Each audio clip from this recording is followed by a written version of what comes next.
Now that we know what TypeScript is and how it works, let's actually install it on our computer.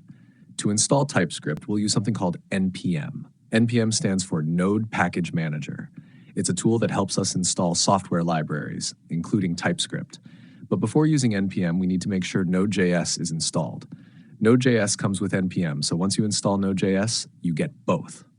To check if you already have Node.js, open your terminal or command prompt and type nodv. If it shows a version number, you're good to go.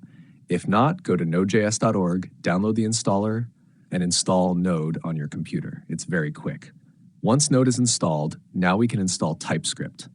Open your terminal or command prompt again and type npm install-g TypeScript. Let me explain this. npm is the tool we're using. Install means we want to install something. nodejs means global. This makes TypeScript available everywhere on your computer.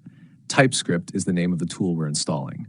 After you run this command, npm will download and install TypeScript for you. To check if it worked, type this, tsc-v. If you see a version number, that means TypeScript is installed and ready to go. Congratulations, you just installed TypeScript.